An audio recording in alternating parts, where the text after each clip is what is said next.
नमस्कार मंडळी. मराठी कलाविश्वातील आघाडीची लोकप्रिय अभिनेत्री तेजश्री प्रधान नेहमीच चर्चेत असते.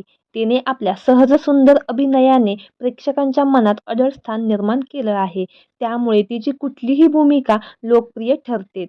काही महिन्यापूर्वी तेजश्रीने लोकप्रियतेच्या शिखरावर असलेली प्रेमाची गोष्ट मालिकेचा सोडण्याचा मोठा निर्णय घेतला. त्यामुळे तिच्या चाहत्यांना धक्का बसला होता. तेजश्रीने मालिका का सोडली याचं खरं कारण अद्यापही समोर आलं नाही. तेजश्रीने मालिका सोडली आणि टीआरपी यादीत पहिल्या नाहीतर दुसऱ्या स्थानावर असणारी प्रेमाची गोष्ट या मालिकेचा टीआरपी घसरला आणि ती थेट 6व्या ते 7व्या स्थानावर येऊन पोहोचली. तसेच तेजश्रीने मालिका सोडून 2 महिन्यापेक्षा जास्त कालावधी उलटला आहे.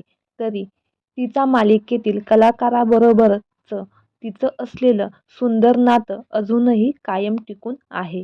नुकतंच तेजश्रीने प्रेमाची गोष्ट मालिकेतील कलाकाराबरोबरची ग्रेट भेट झाली आहे.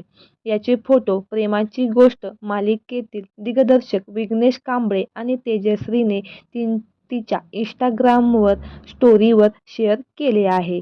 या ग्रेट भेटीत योगेश केळकर म्हणजेच पुरुषोत्तम कोळी, लकी, स्वाती आणि दिग्दर्शक विघ्नेश कांबळे यांना ती भेटली. या 5 जणांनी खूपच एन्जॉय केलं.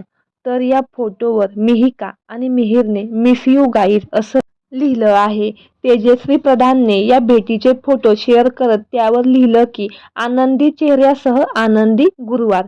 तेजश्री व प्रेमाची गोष्ट मालिकेतील कलाकारांच्या भेटीचे फोटो सध्या खूपच व्हायरल होत आहेत. दरम्यान तेजश्री प्रधानच्या अचानक एक्झिटमुळे मालिकेवर खूप मोठा परिणाम झालेला दिसून येतोय. तर मंडळी, तुम्ही तेजश्री प्रधानला मिस करता का हे आम्हाला कमेंट बॉक्समध्ये नक्की कळवा. धन्यवाद.